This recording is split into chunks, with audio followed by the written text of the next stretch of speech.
Hoje nós estamos encerrando esta série de mensagens de Natal, Esperança.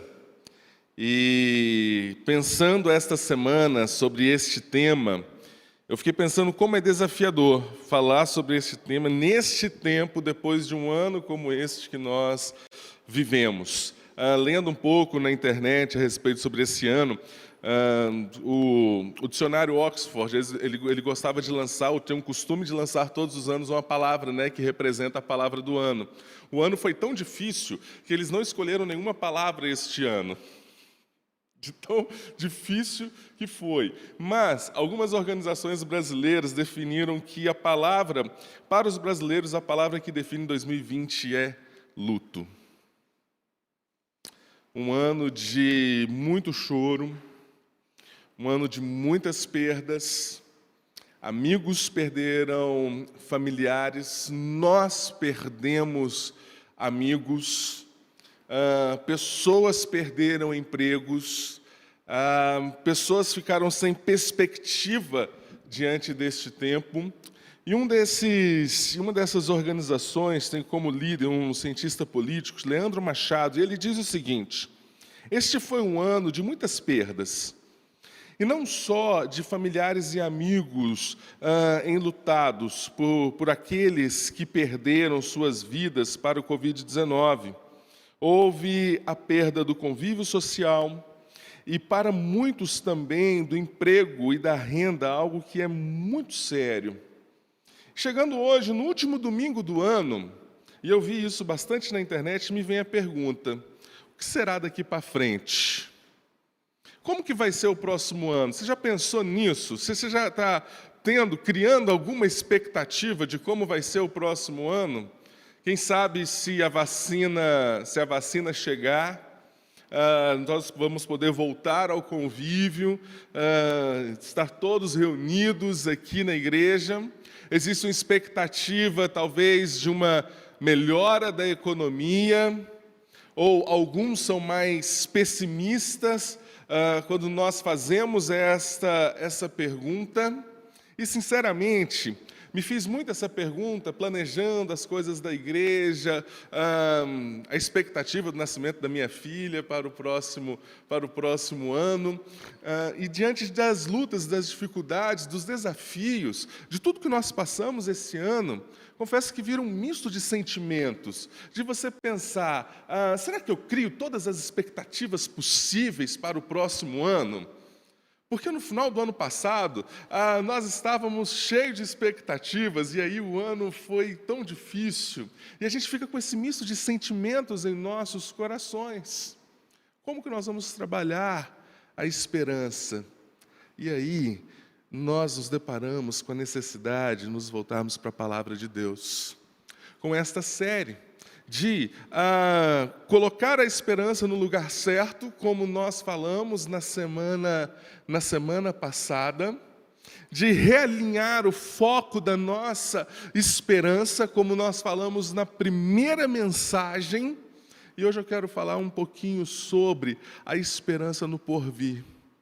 A esperança que, quando nós olhamos para a Palavra de Deus, o que nós podemos esperar do futuro. E eu gostaria de você pegar o seu texto bíblico, abrir em Apocalipse. Apocalipse, capítulo 5, do versículo de 1 ao 10. Se você desejar, você pode deixar o seu texto bíblico aberto, nós vamos voltar nele algumas vezes, ou também acompanhar conosco. Sei que vocês que estão nos assistindo em casa, se você que está com a sua Bíblia, abra o seu texto bíblico em casa, junto com a sua família. Apocalipse capítulo 5, do versículo do 1 ao 10, a palavra do Senhor, ela diz assim: vi na mão direita daquele que estava sentado no trono um livro escrito por dentro e por fora, de todo selado com 7 selos. Vi também um anjo forte que proclamava em grande voz: quem é digno de abrir o livro e de lhe desatar os selos? Ora, nem no céu, nem sobre a terra, nem debaixo da terra, ninguém podia abrir o livro, nem mesmo olhar para ele. E eu chorava muito, porque ninguém foi achado digno de abrir o livro, nem mesmo de olhar para ele. Todavia, um dos anciãos me disse: não chores. Eis que o leão da tribo de Judá, a raiz de Davi, venceu para abrir o livro e os seus 7 selos. Então vi no meio do trono e dos 4 seres viventes e entre os anciãos de pé um cordeiro como tendo sido morto. Ele tinha 7 chifres, bem como 7 olhos, que são 7 Espíritos de Deus enviados por toda a terra. Veio, pois, e tomou o livro da mão direita daquele que estava sentado no trono. E quando tomou o livro, os 4 seres viventes e os 24 anciões prostraram-se diante do Cordeiro, tendo cada um deles uma harpa e taças de ouro cheias de incenso, que são as orações dos santos, e entoavam um novo cântico, dizendo: digno és de tomar o livro e de abrir os selos, porque foste morto e com o teu sangue compraste para Deus os que procedem de toda tribo, língua, povo e nação, e para o nosso Deus os constituíste reino e sacerdote, e reinarão sobre a terra. Pai, necessitamos, ó Deus, da ação da Tua graça, do Teu Santo Espírito, ó Deus, que trabalha em nossa mente, em nossos corações, que ilumina as nossas vidas, para que possamos compreender a beleza, a profundidade, a esperança que este texto nos traz, ó Pai. Que o Teu Santo Espírito, ó Deus, assim trabalhe em nossos corações, no nome de Jesus. Amém. O livro de Apocalipse, escrito por João, quando ele estava exilado na ilha de Patmos, em um contexto de muitas crises, em um contexto de muita perseguição, em um contexto de perseguição pelo Império Romano. O livro de Apocalipse que é um livro de terror, para aqueles que não temem a Deus. Um livro de medo, um livro que traz terror aos corações dos homens que estão distantes de Deus. Mas, para aqueles que creem, para aqueles que amam o Senhor, um livro de esperança. Um livro de consolo para as nossas vidas. Em um tempo de crise que a igreja estava sofrendo, Deus traz essa visão para João, justamente para trazer isso, esse encorajamento. Apocalipse, um livro que para muitos cheio de mistérios, mas um livro cheio de esperança e de encorajamento para as nossas vidas. E no versículo 1, então, o autor ele começa dizendo: vi na mão direita daquele que estava sentado no trono um livro escrito por dentro e por fora e de todo selado com 7 selos. Um livro aqui que ele estava enxergando, nós sabemos que na época não era um livro como esse que nós temos, né? Que a gente passa as páginas, mas os rolos, os papiros, que às vezes tinham 5, 6, 7 metros, alguns deles. E o texto diz que ele estava escrito por dentro e por fora. Ou seja, não tinha mais onde acrescentar algo. Tudo que precisava ser escrito, já foi escrito, estava contido neste livro, um livro selado. Durante o Império Romano, quando eles iriam fazer um testamento, eles juntavam as testemunhas, geralmente 7 testemunhas, e este testamento ele só poderia ser aberto futuramente diante das testemunhas ou diante do herdeiro. A visão, ela tem uma estrutura que para a época poderia ser muito conhecida. Mas veja que num segundo bloco de texto, o autor ele traz uma visão desesperadora, que ninguém poderia abrir este livro. Um anjo com a voz forte, esse anjo que aparece mais algumas vezes em Apocalipse, ele diz que não há quem seja digno. E João, então, ele se vê chorando muito. E eu lembro o texto do profeta Amós, capítulo 3, versículo 7, que diz: certamente o Senhor Deus não fará coisa alguma, sem primeiro revelar o seu segredo a seus servos, os profetas. João se colocava em uma situação de falta de esperança, porque não tem aquele que é digno de tomar o livro e de revelar a nós aquilo que está naquele livro. Não tem este que pode tomar e revelar a nós os propósitos de Deus. Claro que Jesus aqui, neste contexto de João, Jesus veio, nasceu, morreu e ressuscitou. Mas lembre-se que João está em uma visão. E uma visão envolta assim por tudo aquilo que toma pela emoção daquele momento, da mensagem que aquela visão estava produzindo naquele instante na vida dele, porque não se acha na terra nenhum homem sequer. E aqui fala sobre a nossa natureza, sobre a nossa vida, sobre quem nós somos. Pecadores que estão distantes de Deus, homens indignos, homens manchados, homens sem total esperança. Essa era a nossa realidade. E quando João, ele se vê de frente desta realidade, veja como o seu coração fica. Ele é tomado por um choro, por uma falta de esperança. Mas glória a Deus, que o texto continua. E nós podemos ter esperança no porvir. Quando nós olhamos para o texto, nós podemos ter esta esperança, porque nós descobrimos quem Ele é. Quem é Cristo? Quem é o nosso Redentor?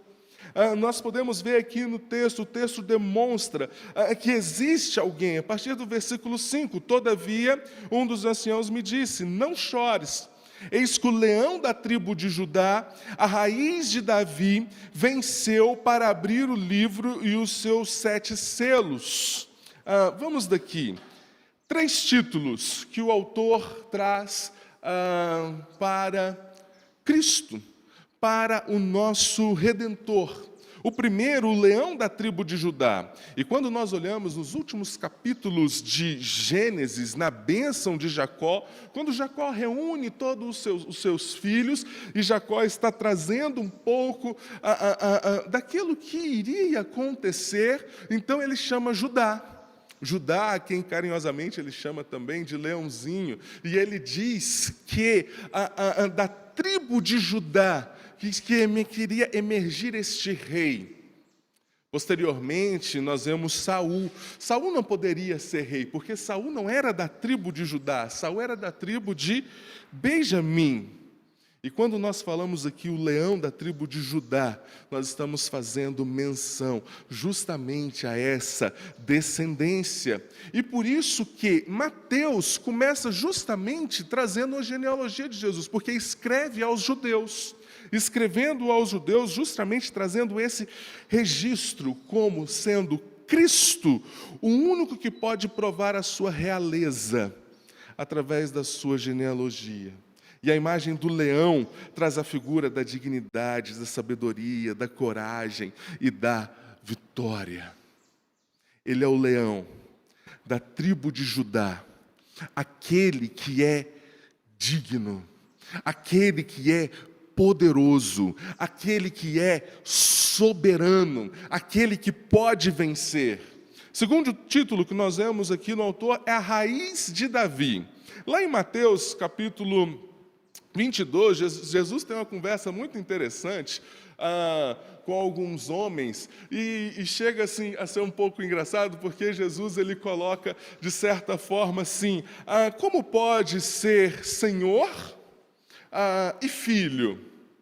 Os fariseus não conseguem responder a este questionamento. Como pode Cristo, a vinda descendência de Davi, ser Senhor também sobre Davi, sobre este reino? Mas o que o autor está dizendo, e quando ele fala sobre a raiz de Davi, ele está falando sobre a descendência, e falando sobre a humanidade de Cristo, mas também, por outro lado, falando sobre o caráter divino e eterno de Cristo Jesus.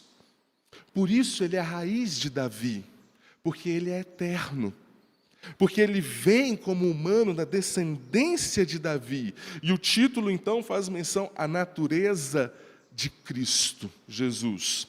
Terceiro título que nós vemos aí, o Cordeiro. Eu gosto de traçar linhas do tempo, principalmente quando nós falamos da Bíblia. E quando nós olhamos lá para Gênesis, capítulo 22, quando Abraão apresenta Isaac, surge uma pergunta: onde está o Cordeiro? João então responde essa pergunta: eis o Cordeiro de Deus que tira o pecado do mundo. E aqui Apocalipse apresenta o Cordeiro como sendo digno, aquele que foi morto, onde aquele que, pelo seu sangue, ele pode nos lavar, ele pode nos purificar. Então, quando o autor está fazendo menção do Cordeiro, é justamente esta visão. Mas aí, então, este Cordeiro, ele é intrigante para nós. Talvez, se você é tão visual quanto eu, quando estou lendo alguma coisa, eu passo a imaginar um pouco como seria, e a visão que João ele traz do Cordeiro seria um pouco estranha para nós, mas biblicamente, teologicamente falando, uma visão poderosa. Ele menciona os 7 chifres, os 7 olhos, os 7 espíritos. Nós sabemos que o 7, na Bíblia, é o número da perfeição. E o que João está falando deste Cordeiro é que ele tem o poder perfeito, é que ele tem a sabedoria perfeita, é que ele tem a presença perfeita. E mais uma vez, ele está falando dos tributos de Cristo, da onisciência, da onipotência e da onipresença, falando do caráter de Deus. E veja como este texto, ele traz uma esperança para as nossas vidas, quando ele está apresentando para nós o Cristo, o nosso Redentor, através desses 3 títulos, falando sobre a sua autoridade, falando sobre a sua natureza e falando sobre a sua função. De certa forma, quando nós olhamos para isso, nós poderíamos aplicar até os 3 ofícios de Cristo, né? O rei, o profeta e o sacerdote aqui neste anúncio com estes 3 títulos. Mas por que nós podemos ter a esperança no porvir, então? A conclusão no versículo 7. Veio, pois, e tomou o livro da mão direita daquele que estava sentado no trono. Cristo Jesus é aquele que, através da história, através da palavra de Deus, da construção de tudo aquilo que Deus estava fazendo, Cristo é aquele que revela a vontade de Deus para as nossas vidas. E em Cristo Jesus nós podemos ter uma esperança. É isso que o autor, é isso que essa visão está trazendo para João, renovando em seu coração essa esperança. Podemos ter a esperança no porvir, porque Cristo Jesus se revelou para nós. Porque Cristo Jesus, a graça dele, nos alcançou e nós podemos conhecer a vontade de Deus para as nossas vidas. Em segundo lugar, podemos ter esperança no porvir, porque sabemos onde ele está. Versículo 6. Então vi no meio do trono e dos 4 seres viventes, e entre os anciãos de pé, um cordeiro como tendo sido morto. Veja, vamos parte a parte nesse versículo. Ele viu no meio, no centro. Tudo converge para esta obra, tudo converge para o nosso Redentor, para Cristo Jesus, que está no centro de todas as coisas. E não, você não é o centro de Cristo Jesus, porque Ele é o centro, Ele é a glória, a Ele todo louvor, toda honra e toda glória. E graças a Deus por isso, porque Ele está reinando, Porque Ele está no trono, porque Ele está governando todas as coisas, e toda a criação, e todo o seu povo está diante dEle. Mas veja, a melhor notícia que nós temos aqui, Ele está de pé. Nós não adoramos um bebê na manjedoura, ou um homem pregado na cruz, mas um Cristo que ressuscitou e está vivo, e está governando sobre as nossas vidas, e está reinando sobre tudo e sobre todos. Ele está vivo, de pé, no trono, e é por isso que nós podemos ter esta esperança. Não ficamos com a imagem do bebê na manjedoura ou com o pregado na cruz, mas quem ressuscitou em poder, em graça, em glória, o Cristo ressurreto que governa sobre as nossas vidas. E isso nos traz a esperança do nosso futuro. Isso nos traz esperança do dia de amanhã. Eu comecei essa mensagem perguntando: como vai ser o próximo ano? Será que a vacina vai dar certo? Será que nós vamos poder estar todos reunidos aqui, nos abraçar? Será que a economia vai melhorar? Tantos serás, tantas coisas. Mas sabe, independente de tudo isso que é terreno, Cristo está reinando. Cristo está governando as nossas vidas. Ele está vivo, Ele está de pé, Ele está no trono. Isso traz um conforto para os nossos corações. Isso traz um encorajamento para as nossas vidas.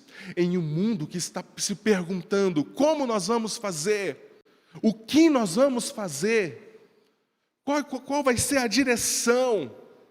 Em um mundo que se questiona todos os dias o que vai ser do próximo ano, nós olhamos para essa situação e pensamos: vai ser o que tiver de ser, mas uma certeza eu tenho: o meu Deus está reinando sobre todas as coisas. O meu Deus está vivo.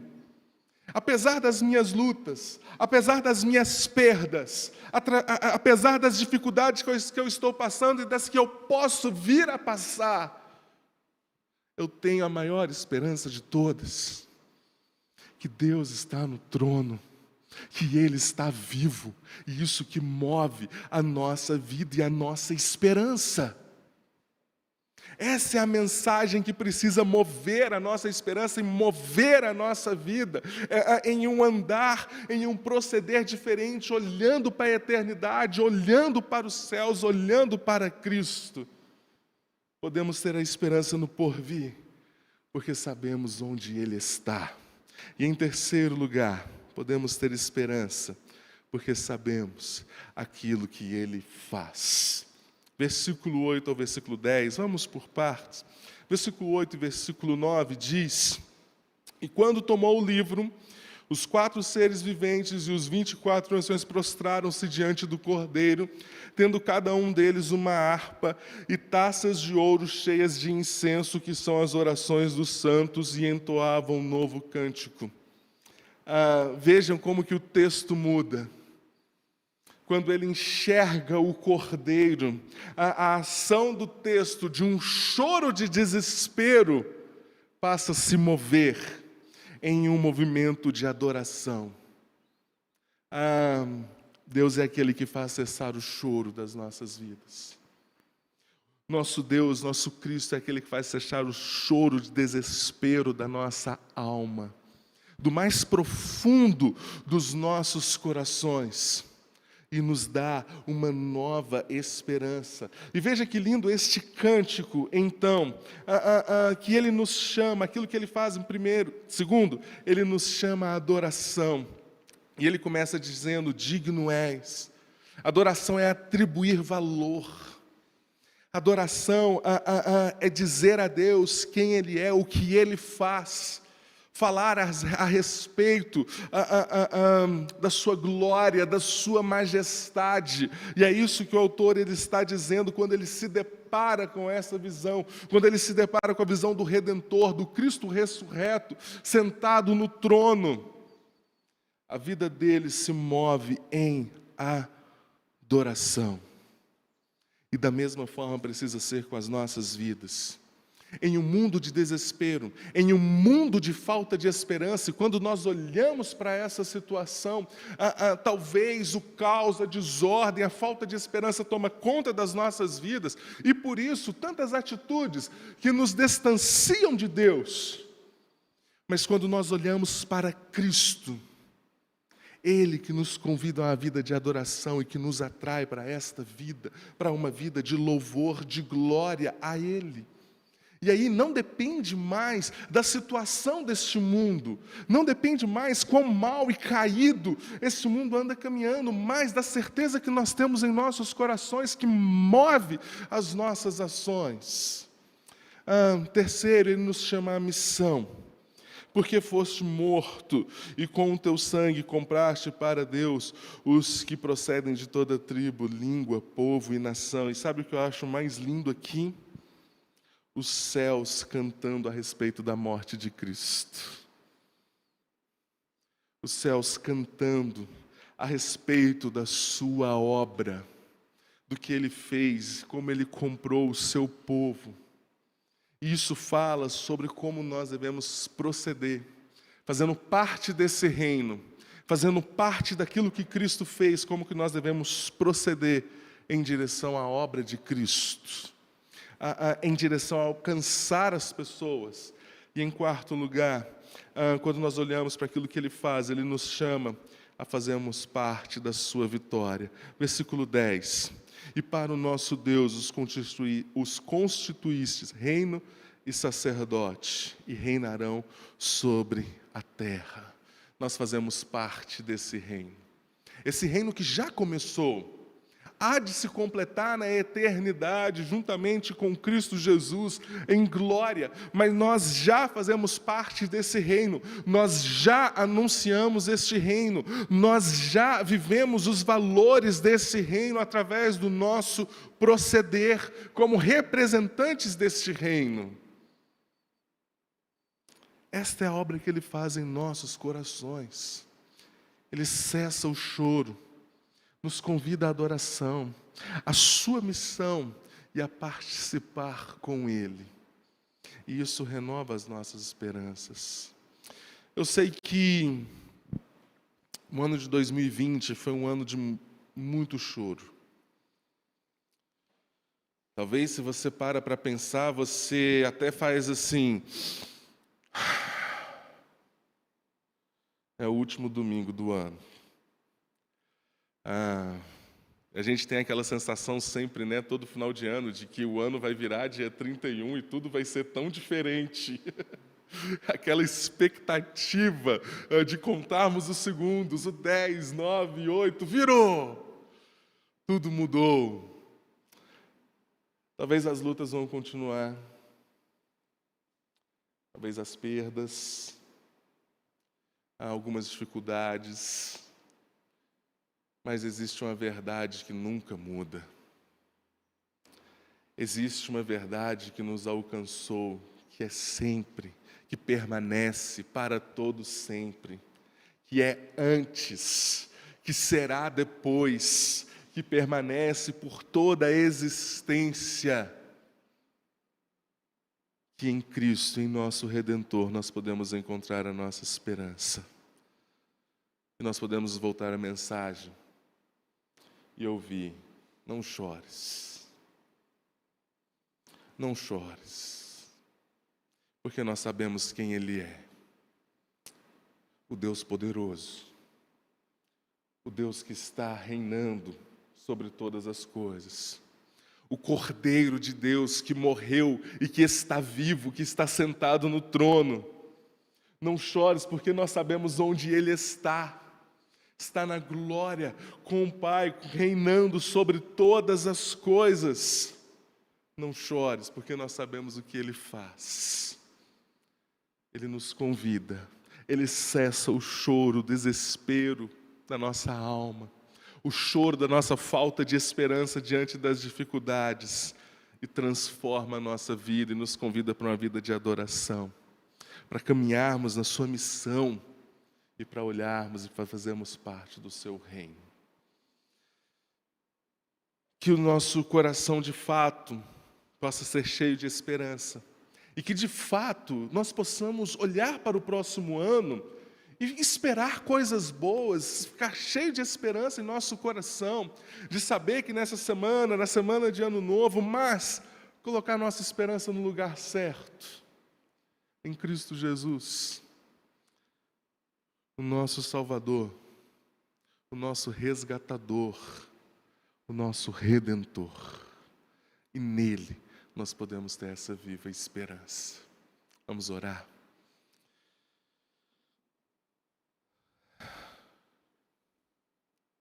Tire um tempo de oração. Às vezes você também está com esse sentimento de chegar no final do ano cansado.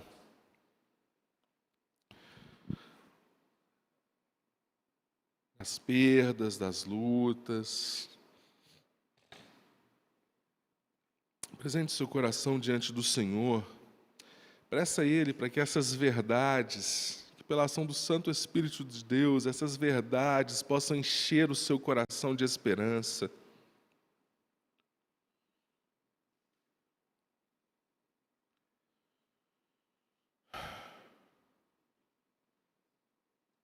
Que ano, Senhor?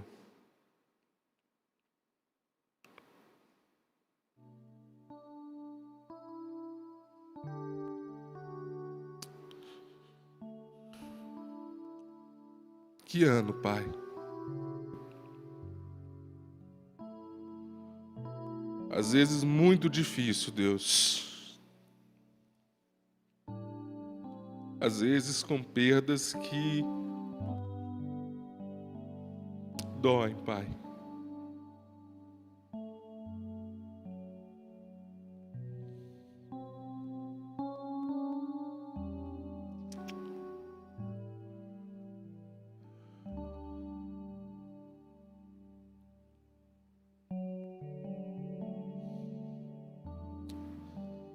Mas obrigado, Senhor, porque nós temos a Sua palavra, porque nós temos a esperança viva, Pai, que alcança os nossos corações. Obrigado a Deus, porque Cristo Jesus nasceu, o Deus conosco, Pai, o Deus presente, o Deus Emanuel, Cristo, ó Deus, que revela a sua vontade para nós, o seu amor, ó Deus. Cristo, ó Pai, que é o nosso resgatador. Nós que estávamos caminhando para a morte em um mundo de trevas, sem total esperança. Cristo Jesus nos resgatou, Pai. Cristo Jesus, que é poderoso para vencer. Cristo, que era o único, digno, que morreu em nosso lugar e que nos deu uma nova vida, ó Pai. E obrigado por esta esperança, Senhor. Obrigado porque nós sabemos onde Ele está. E que um dia estaremos juntos, ó Pai, em glória. Sabemos que Ele está reinando, que Ele está no trono e que nada fugiu ao controle de Deus. Apesar das incertezas, apesar das lutas, dificuldades que enfrentamos, nada saiu do seu controle, Pai. O Senhor que está governando todas as coisas. E sabemos, ó Deus, da obra que o Senhor faz em nossos corações. O Senhor, Pai, é o Deus que pode cessar o choro, Deus, da nossa falta de esperança. nos convidar, Pai, uma vida para a sua glória, nos atrair para uma vida para a sua glória, para o seu louvor, ó Pai. E que possamos reconhecer isso e fazer parte do seu reino, da sua missão, ó Deus, tendo essa esperança viva em nossos corações, anunciando desta esperança, Pai, desta luz que veio ao mundo, Pai, em um mundo de trevas, em um mundo caído, Deus.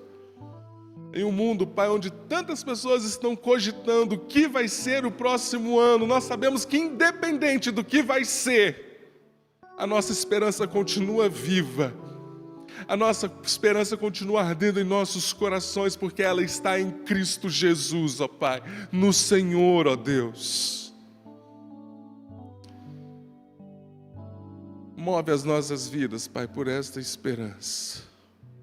Em nome de Jesus, fortalece, ó Pai, os nossos corações. Em nome santo de Jesus, vamos ficar de pé. Com o amor de Deus, o nosso Pai, que a graça do nosso Senhor e Salvador Jesus Cristo, as ternas consolações, a esperança viva do Teu Santo Espírito, esteja em cada coração, seja no coração do povo de Deus espalhado sobre a face da terra. Amém, amém.